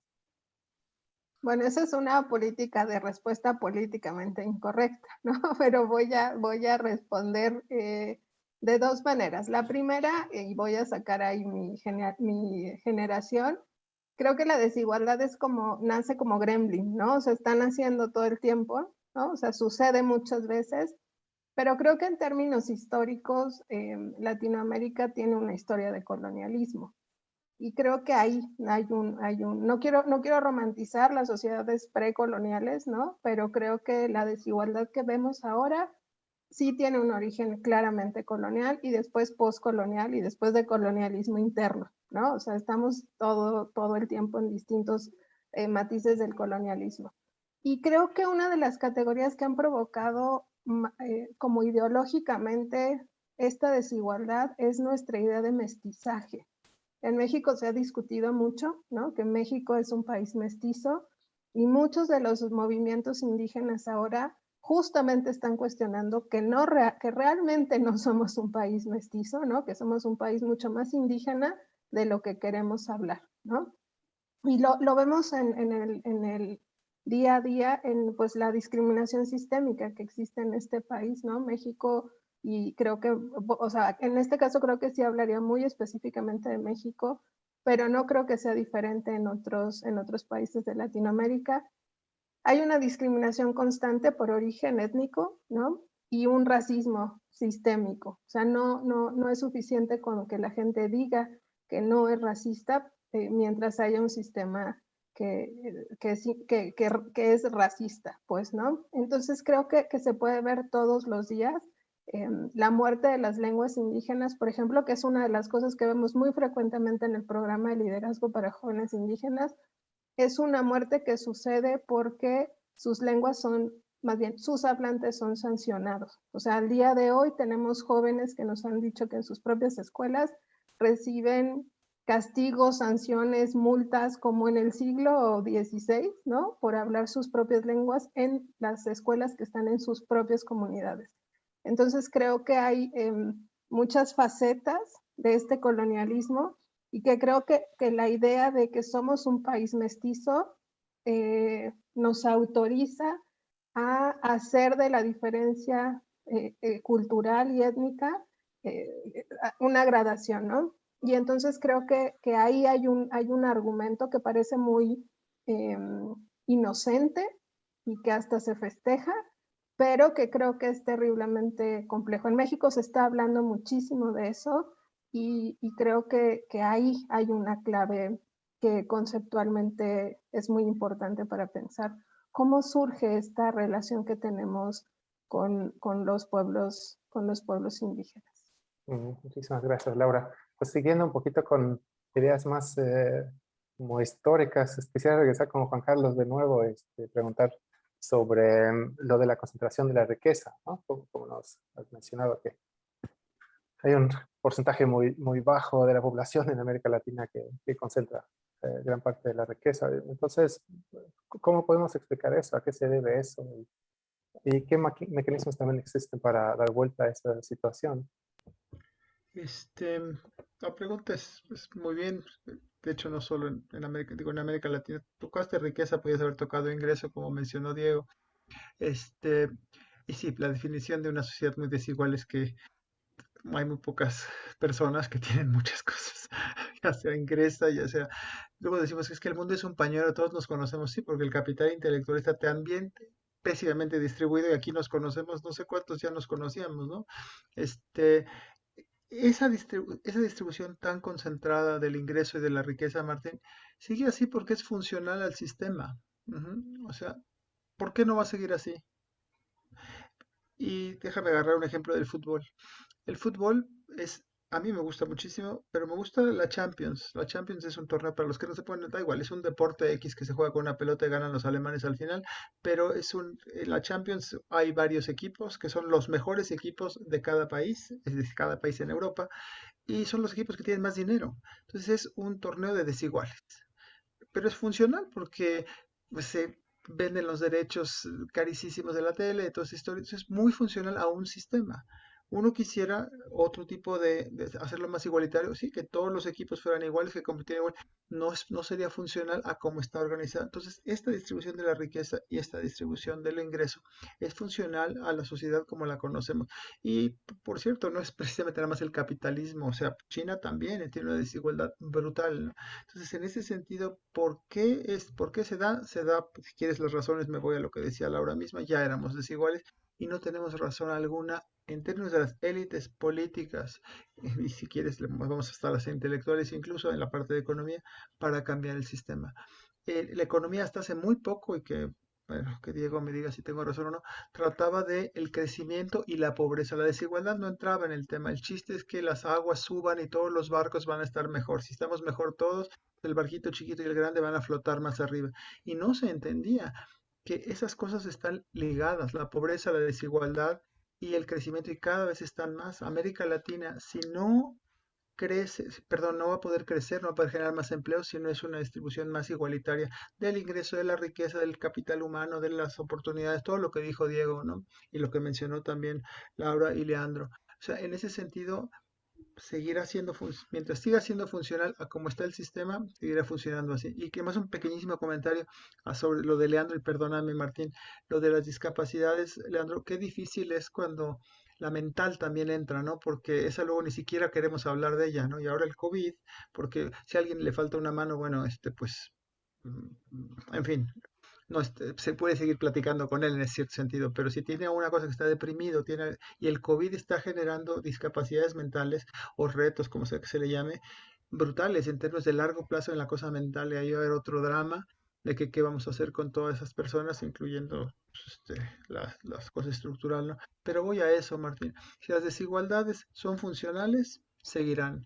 ¿Y funcionales para quién? Para los de arriba, o en un momento dado en que para los de abajo ya no sean funcionales. Entonces, digo, en un momento puede haber crisis social, crisis política, crisis económica, en fin. Pero mientras la fiesta siga siendo llevada por quienes pagan la música, pues que sigan tocando la música. Y esto es un drama, pero ahí me regreso también a las metas a la ODS. Pues, ¿y por qué vamos a acabar con la desigualdad? ¿No? Pues, ¿qué necesidad? Como diría Juan Gabriel. ¿No? Muchas gracias. Bueno, quisiera también regresar a Diego aquí con una pregunta que creo que, bueno, si combinamos todas las intervenciones aquí, estamos viendo también que cuando hablamos de desigualdad no es solamente la desigualdad económica, ¿no? Estamos viendo ahora como algo integral o multidimensional. Y, bueno, a mí me gustaría preguntarte si, por qué es como tan importante este énfasis? ¿Por qué no lo podemos decir, por ejemplo, nada más de economía, ¿no? Sí, claro, para empezar, porque digamos, la economía es nada más un aspecto de las sociedades humanas, no lo es todo, ¿no? Hay muchas más cosas alrededor. Pero al final todas esas cosas sí se ven reflejadas en la economía, digamos, que las mujeres puedan trabajar menos que los hombres, o digamos, evidentemente se va a ver reflejado en salarios, ¿no? Que puedan ganar menos que los hombres, evidentemente se va a reflejar en salarios, ¿no? Porque esos salarios son más bajos. Pero, digamos, todos los tipos de desigualdades estructurales que encontramos, al final se transforman en desigualdades de oportunidades, ¿no? Se transforman en menores posibilidades de desarrollar una vida próspera, digamos, por parte de las personas, ¿no? Y eso eventualmente va a tener impactos económicos, pero al final lo que más nos importa es que pues, son personas que no van a tener una buena calidad de vida por N razones, ¿no? Y esas desigualdades son lo que lo va a impedir, ¿no? Y aquí me gustaría como un poco meterme en la pregunta que le hacías antes, porque historiador económico y justo mi tesis es de desigualdad histórica de riqueza. Entonces, es un tema que me da justo a mi mero mole. Y justo cuando tú ves, cuando empiezas a mapear la evolución de la desigualdad en México o en Argentina, en muchos países desde el siglo XIX, claramente te encuentras que el factor dominante es un tema de economía política, ¿no? Que te encuentras que la desigualdad es una decisión. Nosotros decidimos tolerarla y decidimos fomentarla, ¿no? Si decidiéramos, ¿sabes qué es? Que pues ya no funciona esto para nosotros, está mal y cambiarlo lo podremos hacer. No está escrito en piedra, no es una ley de la física, no es la gravedad, etc. Es una cosa completamente que decidimos políticamente, ¿no? Que deciden las personas que tienen cierto poder o todo el poder, sea económico, político, en una sociedad y que las personas toleramos, ¿no? Y no hacemos lo suficiente para cambiarlo, ¿no? Eso es muy evidente, ¿no? Digamos, es lo primero que brinca en los datos cuando ves eso, cuando ves quiénes son las personas que que han concentrado las mayores capitales, que han concentrado los ingresos, cómo lo han hecho, cómo se han favorecido de ciertas estructuras políticas, de ciertos cambios legales. Es muy evidente que es un tema de poder completamente. Okay. Muchas gracias. Sí, justo por eso no te lo pregunté, como sé que nada más tenemos 3 minutos y no 3 horas, ¿no? Pues regresando al tema de los grupos, de la cuestión de las desigualdades con la población indígena, Laura, a mí me gustaría saber un poquito más sobre los movimientos de reivindicación indígena en América Latina. ¿Cuál piensas tú que ha sido el rol del Estado y el sector público para impulsar políticas que acorten la desigualdad respecto a estos grupos?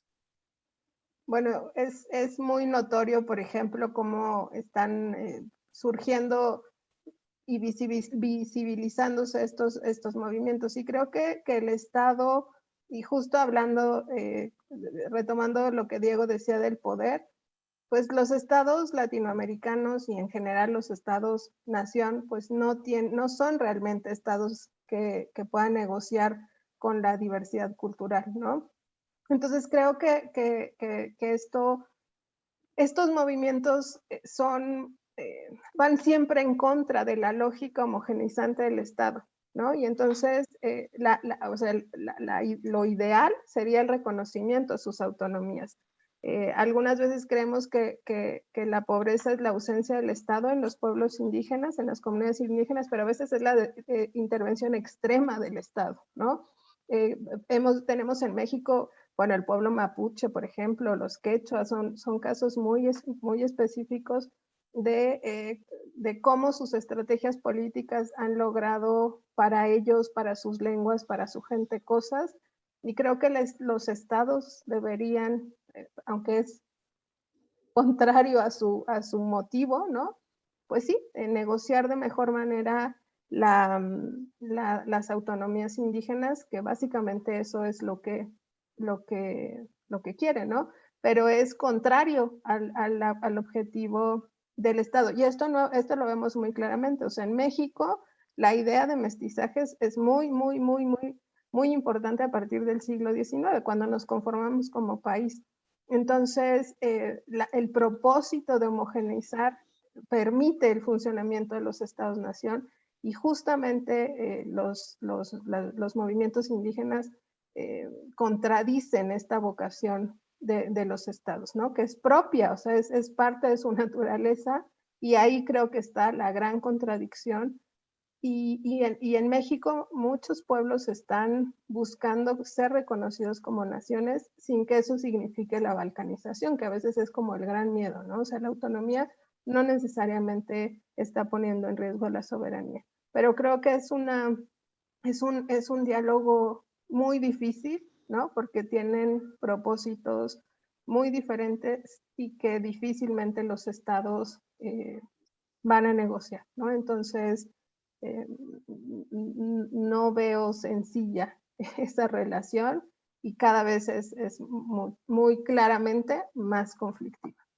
Que el conflicto tampoco es algo a lo que temerle, ¿no? O sea, a veces pensamos en conflicto como matanzas o qué sé yo, pero esta relación ríspida, ¿no? Y de visibilización creo que puede generar espacios también de construcción de las autonomías indígenas. Y en México tenemos muchísimos casos, por ejemplo, del uso contrahegemónico del derecho, ¿no? En Michoacán, cómo han logrado para sus comunidades el control, por ejemplo, de los recursos federales, y bueno, otros casos que no necesariamente siempre son los que mundialmente conocen en México, que es el Ejército Zapatista de Liberación Nacional, ¿no? Hay muchos modelos, y justamente hay otros que usan las estructuras del Estado para justo conseguir sus procesos autonómicos. Sí, ahorita que mencionas al STLN, me acuerdo que ellos estaban como a la vanguardia con lo de la tecnología de información, estas cosas, porque también estabas hablando luego de brecha digital, y es como no te esperas que sean los primeros en adaptar esta tecnología. Y hablando de estas cuestiones de tecnologías también, quisiera revisar con Leandro también, pensando en personas con discapacidad. ¿Cómo qué efectos ha tenido sobre la vida de estas personas potenciar habilidades digitales, ir bajando la brecha respecto a este punto? Ya, o sea, la tecnología amplía la frontera de capacidad de producción de cualquier persona y de las personas con discapacidad en particular. Una persona ciega usando una computadora o un teléfono celular, vos no te lo imaginás hasta que no lo vivís, como tenemos nosotros gente acá en la empresa, ¿no? Cómo interactúa cuando las cosas, las herramientas están bien armadas y le permiten interactuar. Claramente, potencia cualquier capacidad de trabajo, nos iguala, nos da la capacidad, digo, nos iguala en el sentido, por suerte somos todos diferentes, ¿no? Pero nos iguala en el sentido de la capacidad de trabajo, ¿no? De que el trabajo que hace una persona con alguna discapacidad, una persona que está en una silla de ruedas, tiene alguna amputación, tiene alguna disfunción sensorial, puede ser una persona ciega, una persona sorda, usando una computadora a la par de otra persona que no tiene ninguna de todas esas disfuncionalidades y hacen el mismo trabajo, probablemente lo hagan igual, mejor, peor, personas. Nada, ya la discapacidad deja de ser la limitante para la capacidad de trabajo. Lamentablemente no hacemos foco en decir, bueno, a ver, vayamos con todo lo que tengamos a potenciar tecnológicamente lo más que se pueda a las personas con discapacidad, porque esa desigualdad de oportunidades que mencionaba Diego, mencionaba Juan Carlos hace un rato, es eso. Y bueno, ahí estamos claros que hay una disfuncionalidad, ¿sí? O sea, las oportunidades no van a ser las mismas. No, lo digo así crudamente porque una de las cosas que tenemos que empezar es como quitar algunos eufemismos y tratar de proteger y de decir, bueno, a ver, pobre, no, es una persona con capacidades especiales o con capacidades diferentes. No, es una persona con una discapacidad. Hay algo que no puede hacer como el 90% del resto de las personas. Entonces, potenciemos lo que sí puede hacer. Démosle todas las herramientas que haya en lo que sí puede hacer.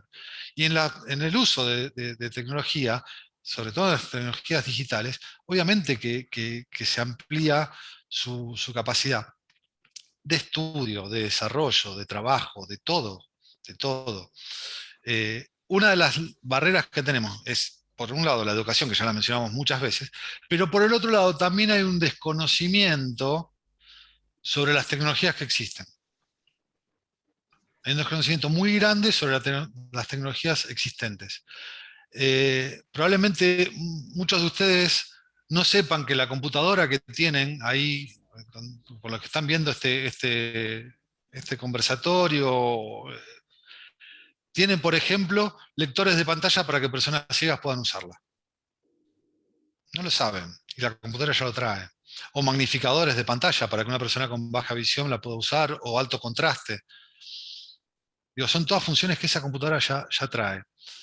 Y así como esto, que es algo que ya viene básico, tenés dispositivos como, qué sé yo, como un mouse que manejás, ratones que manejás con los pies o con la mirada. Hay un montón de dispositivos. Hay un caso muy, muy interesante, hay un libro que se llama La escafandra y la mariposa que escribió un francés que se llama Jean-Dominique Bavier, que una persona que tuvo una ACV y mientras manejaba y chocó, y producto de todo eso quedó con algo que se llama síndrome de enclaustramiento, o sea, él quedó encerrado en su cuerpo, facultades mentales perfectas, sensoriales perfectas, pero no movía un solo músculo. Lo único que le había quedado voluntario era el cerrar los ojos, el guiño. Y así escribió un libro con una enfermera que le iba diciendo las letras A, B, C, D, y cuando él guiñaba el ojo escribía una letra. Y así escribió un libro. Esta persona tenía mucho dinero. Era el editor de la revista de moda francesa Elle, que es no sé, una de las más importantes del mundo, si no la más importante. Él tenía mucho dinero y por las dudas tenía la salud pública de Francia y todo Francia por detrás que lo podía asistir. Y escribió ese libro guiñando un ojito. Esto pasó en la misma época en la que Stephen Hopkins ya tenía su silla de ruedas, que escribía, hablaba y hacía todo por él, en un cuadro similar de condición física, y sin embargo este hombre, con todo el dinero, con todo, no sabía que había tecnología asistiva que le hubiese permitido desarrollar mejor lo que él quería hacer. Con más autonomía. La palabra autonomía es muy clave en el tema de discapacidad, ¿no? Dar la mayor autonomía posible a las personas para que se desarrollen. Y bueno, y cierro con esto. Hay una cuestión en la inclusión laboral de las personas con discapacidad, como toda inclusión laboral, no solamente de discapacidad, yo porque es mi tema, pero que es la dignidad. La dimensión moral del trabajo no es una cuestión económica. Yo vivo en un país que tiene la propensión a imprimir dinero pensando que imprimir dinero es gratis. O sea, que darle plata a alguien sería fácil, ¿no? O sea, decir, bueno, tenés una discapacidad, no puedes trabajar, toma, acá tenés plata, acá tenés dinero. ¿Por qué? Porque lo imprimimos, no hay problema, hay mucho. Tenemos mucha tinta, mucho papel, te vamos a dar mucho dinero. No alcanza, ¿sí? No alcanza. No alcanza. El enfrentarse el día a día con el reto de tener que resolver un problema. De volverte a tu casa con un problema, como se vuelven ustedes, ¿no? Hay más de una vez que no te terminaste y te volvés a tu casa diciendo, uy, mañana tengo que terminar tal cosa, no pude hacer esto. ¿Sabes qué lindo que es eso? Saber que tenés un desafío nuevo mañana, o que tenés que resolver el que no resolviste hoy. Bueno, esa dimensión de saber que que ese dinero que recibís, te lo ganaste resolviendo cosas, haciendo bien tu trabajo. Los reconocimientos que da el trabajo, los sinsabores y los reconocimientos, son vivencias. Esa dimensión moral de la dignidad del trabajo no es una cuestión económica. El sentirse útil no es una cuestión económica. Bueno, muchísimas gracias, Leandro. Vamos a pasar entonces a las preguntas de quienes nos están escuchando. Voy a empezar otra vez con Juan Carlos. Tenemos una pregunta aquí. Dice, ¿es posible reducir la desigualdad actuando cooperativamente entre los países de Latinoamérica o es un fenómeno más local de cada ciudad o país? O sea, si la pregunta es posible, sí, de que es posible, es posible. El límite de los sueños es pues, el sueño, ¿no? Te despiertas un día de estos. Pero de ahí a que eso sea una realidad, no hay manera. Digo, hay unas cosas, hay iniciativas globales, no solo de América Latina. Ahora vemos la de impuestos, ¿no? La que está haciendo la tasa de impositiva multinacionales, etcétera. Suena, hay iniciativas que claro que se pueden hacer, obviamente, pero al final regresamos a la economía política que decía Diego. ¿Cuál es la economía política que pesa más? ¿La economía política local o la economía política internacional?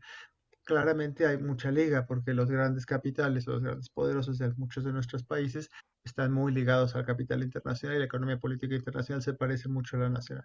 Pero de repente las disfuncionalidades en la desigualdad a nivel internacional son tales que pueden incidir en las desigualdades a nivel local. Pero de ahí a decirle a la ONU que nos haga más igualitarios si nosotros no queremos implantar una reforma fiscal, no hay manera. Entonces, en ese sentido, tenemos que nosotros construir un constituency, como sea que se diga, un acuerdo, un pacto social, un nuevo pacto social o un pacto fiscal en pro de un desarrollo incluyente, sustentable y robusto. Pero mientras eso no lo hagamos nosotros, podemos pedírselo al TEMEC, a los americanos, a la Internacional Socialista, a quien sea, pero no hay manera, ¿no? Ok, muchas gracias. Vamos a pasar entonces con la pregunta para Laura. Eh, Dice, la pandemia ha puesto en inestabilidad los ingresos de las personas y sobre todo en la región donde reina el trabajo informal. ¿Es el trabajo informal una causa de desigualdad? Sí, ¿no? O sea, tiene otras causas ese empleo informal, pero bueno, pensemos en todo lo que sucede cuando alguien no tiene acceso a la seguridad social, ¿no? Cuando alguien no puede contar con servicios médicos para sí y para su familia, como quienes tenemos un trabajo formal, y la posibilidad también pues, de cómo a futuro lo que nos deja el trabajo informal frente al trabajo formal, ¿no? Esta que nos comentaba Juan Carlos de las pensiones de las personas, por ejemplo, antes del 97 y después del 97 en México no son las mismas, pero sin embargo las personas que trabajamos después del 97 tenemos un ahorro, ¿no? Poquito, mucho, bueno, pero tenemos la posibilidad. Entonces el trabajo formal nos provee de muchas otras cosas además del ingreso. Entonces las personas que están en el trabajo informal pues no tienen muchas posibilidades que sí, y eso va abriendo nuevamente la brecha, ¿no? Entonces sí, produce más desigualdades y justamente es muy notorio que sean las mujeres, en el caso de la población indígena en América Latina, quienes más se insertan en el trabajo informal, porque en términos del nivel de los años de escolarización, son las mujeres también quienes menos años cursan en la escuela, ¿no? Y bueno, eso tiene muchas causales, incluso culturales, pero es más costoso para o sea, si una familia tiene que decidir a quién enviar a la escuela, va a darle prioridad generalmente a sus hijos hombres, ¿no? Entonces se van sumando las causas y bueno, el efecto es terrible, ¿no? Ok, muchas gracias. También tenemos una pregunta para Leandro. Dice, ¿cuán importante es el rol del Estado y sus diferentes políticas y leyes para la reducción de desigualdades? Mira, yo soy una persona particularmente que quiere un Estado chiquito, pero eficiente. Y la eficiencia, lo primero que pienso en el Estado es en la educación. O sea, es un rol indelegable para la igualdad de oportunidades, es la educación. Y lo vemos en todo sentido. Yo vengo de una familia clase media con muchos problemas en mi infancia, económicos y de todo. pero teníamos una enciclopedia en mi casa que valía lo mismo que el departamento. Estaba asegurada, de hecho, contra robo, incendio y demás, una enciclopedia de Urban, y valía una fortuna. Lo mismo que el departamento. Y otra enciclopedia histórica, Argos, que también valía, no sé, medio departamento. Y yo vivía a media cuadra de la escuela donde iba, la escuela pública donde iba.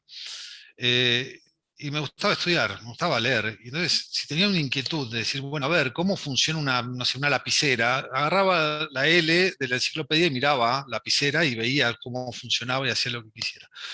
Y si no me alcanzaba lo que tenía en mi casa, me iba a la biblioteca de la escuela que la tenía a media cuadra. Fui un afortunado, fui un afortunado en poder estudiar lo que quise, cuando quise, como quise. De hecho, en mi familia no estábamos bien económicamente, pero si había un curso de algo y yo decía, ay, mira, está el curso de esto, yo ya estaba inscripto porque mi mamá iba y me anotaba. O si pasaba por una librería y decía, uy, mira qué lindo libro, yo no terminaba de decirlo que lo tenía en mis manos. No todos los chicos tuvieron esa oportunidad en mi generación, tengo 45 años. Hoy, entre dispositivos como este, como el celular, como todo, toda la información está a un clic de distancia. El poder hacer es una herramienta tan poderosa para la educación. Es una herramienta tan poderosa para la educación. En el ámbito de pandemia, acá en Santa Fe, en mi provincia, el Ministerio de Educación de la provincia, a los chicos, yo además, bueno, de la parte de discapacidad, estoy también con el tema rugby social en los barrios de la ciudad donde no hay tantos deportes, y bueno, nosotros vamos con el rugby, y particularmente donde más pegó el narcotráfico en nuestra ciudad, que es una ciudad donde está muy castigada por el narcotráfico. Bueno, nosotros vamos y llevamos rugby para sacar a los chicos de la calle y que vengan a jugar al rugby y toda esa historia. Y en la pandemia, bueno, obviamente la parte deportiva está suspendida. Y le dábamos mucha bola, así importancia de seguir a los chicos preguntándole qué pasaba con la educación. Están haciendo las tareas, están haciendo lo que les piden la escuela. Las escuelas provinciales les daban un cuadernillo de 10 páginas para toda la semana, un texto de 10 páginas para toda la semana, perdón, para todo el mes, y esa era toda la tarea que tenían durante todo un mes. ¿Sí? Y algunas clases virtuales, y qué sé yo, el que tenía crédito, el que no tenía crédito, que no se podía conectar, que sí, que no. Por otro lado, conozco una familia muy amiga que tenían una notebook, una laptop en su casa, una PC y nada más, y 2 hijos, y cuando se dio toda esta situación y iban a un colegio privado, compraron 2 laptops más, le pusieron una a cada uno, y el colegio hizo toda una transformación digital. Y creo que estos chicos aprendieron mucho más en estos 2 años que en los otros 5 que habían ido a la escuela antes, porque ese colegio bajó todos los contenidos audiovisuales y preparó todas las clases y hizo un montón de cosas y les hizo hacer mucha más tarea que la que hacían antes. Entonces yo veía a los hijos de mi primo que estaban en esta situación contra los chicos del barrio donde yo voy, que estaban con un cuadernillo de 10 páginas que le preguntaban de qué color era el caballo blanco de San Martín. Digo, a ver, en serio, ¿cómo es lo que decía Diego hace un rato, ¿no? Y Juan Carlos de la transgeneracional, digo, que no lo vemos hoy, no lo vemos hoy. Hoy no se dan cuenta esos chicos lo que les está pasando. ¿Qué va a pasar dentro de 10 años cuando salgan a competir al mercado laboral? ¿Qué va a pasar? ¿Qué van a hacer? ¿Qué va a hacer ese chico del barrio con el hijo de mi primo que tiene una laptop para él solo para estudiar? ¿Qué van a hacer? Vos sabés que quiero cerrar con esto, algo que dijo Diego sobre la economía política y demás. Ahora con todo este tema de Afganistán, Biden dijo palabras más, palabras menos, explicando la salida de las tropas de Estados Unidos de Afganistán, que durante 20 años Estados Unidos apoyó con dinero y con armamento y con soldados y con infraestructura y con un montón de cosas Afganistán para un proceso de democratización y de libertad y demás. Y que los afganos no habían tenido la voluntad de ser libres. Sí. Yo me lo traje a mi país, a Argentina, digo, ¿en cuántas cosas nos falta la voluntad a los argentinos de ser lo que podríamos ser? Porque es muy fácil echarle la culpa al Estado, al gobierno, al presidente que está, al que estuvo, al que estaba antes del que estuvo, y el que vendrá después del que está, y el que vendrá después del que vendrá. Siempre la culpa es de otro. Nosotros como sociedad no tenemos la voluntad de transformar las cosas que tenemos que transformar. Tal vez estamos cómodos, qué sé yo, no sé. Bueno, muchas gracias, Pero Leandro. Vamos a pasar entonces a la pregunta que hay aquí para Diego. Dice, ¿cómo se mide efectivamente la pobreza y desigualdad multiemocional? ¿Existen métodos efectivos? Y Y si también, pudieras intentar contestar en 2 minutos, te lo agradecería muchísimo. ok, sí, va súper rápido. Bueno, como buen economista depende, ¿no? Hay distintos métodos para medición, ¿no? Puedes establecer líneas de pobreza, que es lo que hace el Banco Mundial, ¿no? Si una persona gana menos de cierta cantidad de dinero es pobre, si está arriba de cierta cantidad de dinero no es pobre, etcétera, es lo más básico, ¿no? Los métodos multidimensionales, como lo que hace Coneval en México, OFI en el mundo, ¿no? Esta iniciativa de Oxford, es que toman, sí, una base de ingreso, pero además la complementan con acceso a educación, acceso a salud, acceso a vivienda, acceso a N satisfactores y determinen que si tienes cierto nivel de ingreso, o estás arriba o estás abajo, y además se complementa con que te falta, tienes alguna carencia de alguna de esas otras cosas, eres pobre. O eres vulnerable si solo son algunas, o no eres pobre ni vulnerable si tu ingreso está por arriba y no tienes ninguna carencia, ¿no? Son buenas mediciones, te dicen distintas cosas, te apuntan a distintas cosas de cómo ha evolucionado la sociedad en términos de pobreza. Las líneas de pobreza, digamos, son muy útiles para darte cuenta digamos, de la vida material de las personas así a secas. Las mediciones multidimensionales además te sirven un poco para ver cómo ha progresado la sociedad en la capacidad de, digamos, de dar acceso a ciertas cosas. Ninguna te da la visión completa, ¿no? Tienes que usar muchas mediciones para darte una idea más clara, ¿no? Si te quedas con una, pues estás subestimando o sobreestimando todo el tiempo, etcétera, ¿no? No hay medición perfecta. Ok, excelente. Muchas gracias por esa respuesta. Ahora vamos a hacer otro ejercicio, a ver si se puede ser más breve todavía.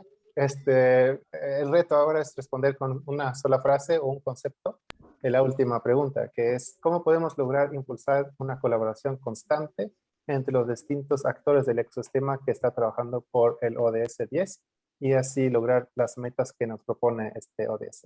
Empezamos con Juan Carlos otra vez. ¿Cómo podemos hacer eso, querido? Empezar, tenemos que quererlo hacer.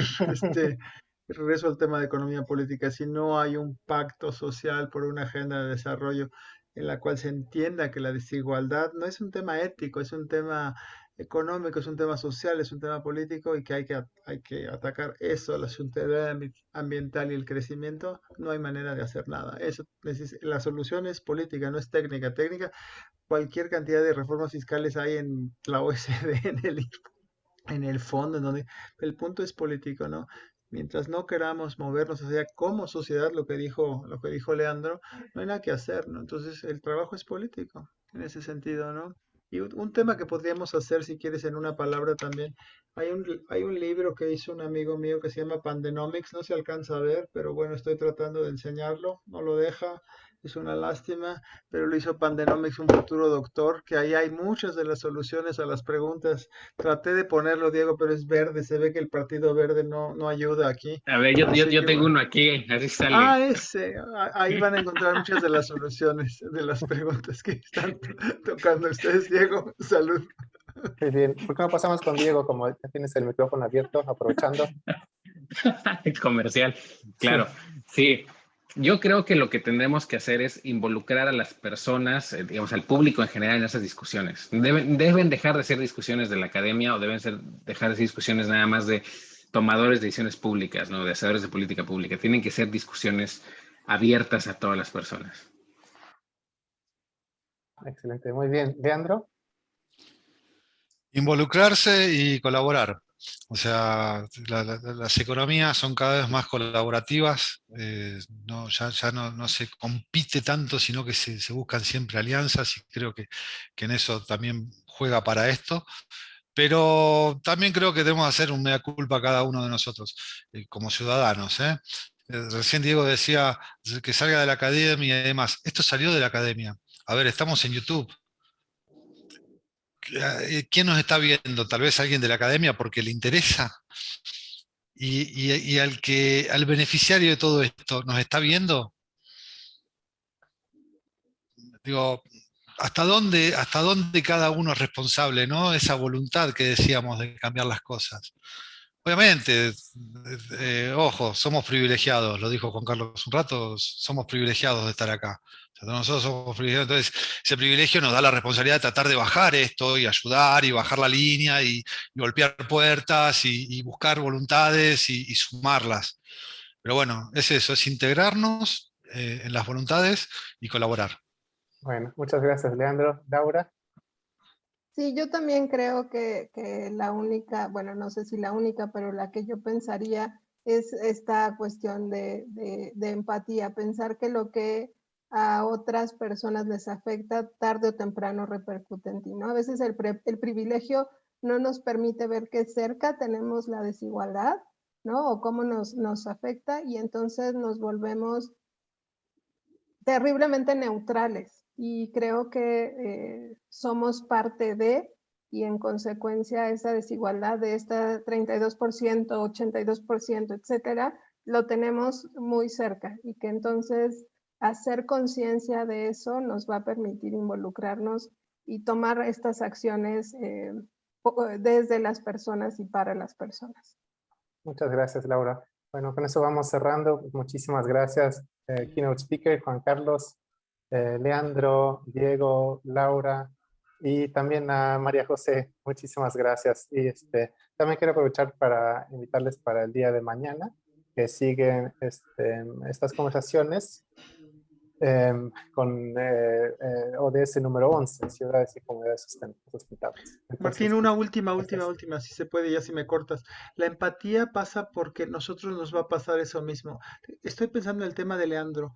Todos vamos a ser discapacitados en algún momento dado, porque en la edad, si tenemos suerte, si no nos morimos antes. Entonces, si entendemos que yo voy a ser discapacitado mentalmente, algo más, algo móvil, etcétera, capaz que me pongo más amable con las políticas de discapacitados y me cae el 20 de que al ratito al que le gritan viejo tonto al manejar, que soy yo, pues capaz que no va a ser solo al manejar, sino al usar las láminas de la computadora, etcétera. Entonces, cuando ves que el otro eres tú, es mucho más fácil empezar a ser empático cuando ves que puedes estar del otro lado de esa frontera y la desigualdad, dices, bueno, pues yo puedo estar a aquel lado y de hecho que él esté mal, iba al tema de la salud, ¿no? Que el chofer tenga mala salud, le afecta al dueño de la empresa, ¿no? Entonces va a ser empático con la salud del chofer y no pensar que, bueno, pues total, agarro otro. Y perdón por el tiempo adicional, pero es que el tema del tele, bueno, el todos, también.